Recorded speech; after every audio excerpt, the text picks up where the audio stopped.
Sayang mga kaparokya dahil natalo ang ating pambansang koponan sa kamay ng Dominican Republic sa score na 87-81.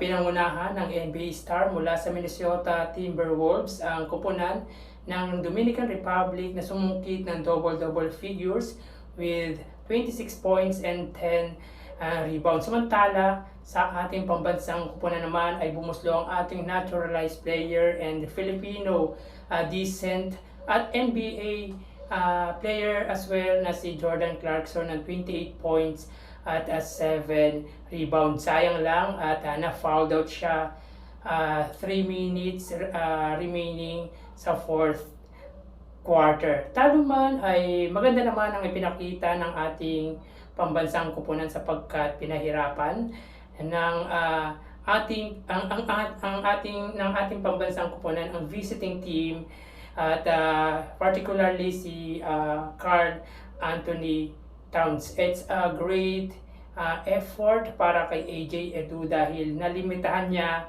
ang NBA star na si Karl Anthony Towns at si Junmar Fajardo was also there for inside presence. RR Pogoy got 2 3 points and Dwight Ramos had 10 points. Big effort para kay Kiefer Ravenas, especially sa first half. Samantala, hindi nagamit ang San Miguel star na si CJ Perez at na early foul trouble.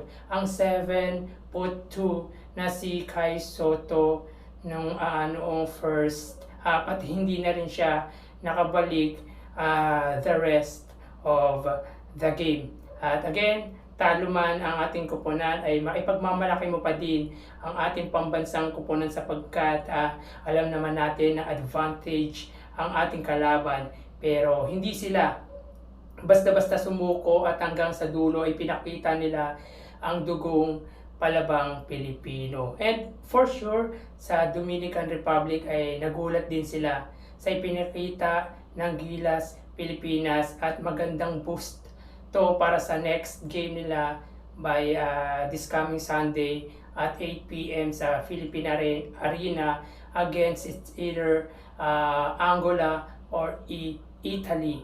And for sure pinanood ng mga kalaban nila at in-scout nila ang ating mga players sapagkat maganda ang pinakita nila ngayong game na to. Talagang breaks of the game lang talaga ang nangyari at talagang nawala tayo ng opensa nung ma-fouled out ang ating naturalized player na si Jordan Clarkson. Gayunpaman ay ipinakita pa rin nila ang dugong palaban lalo na si Scottie Thompson, Junmar Fajardo, Dwight Ramos, AJ Edu, even si Kiefer Ravena, si Japeth Aguilar, at si Jimmy Malonzo, at si Renz Abando na nakapagdunk pa nung end ng first half or second and quarter. So it's a great experience playing in a prestigious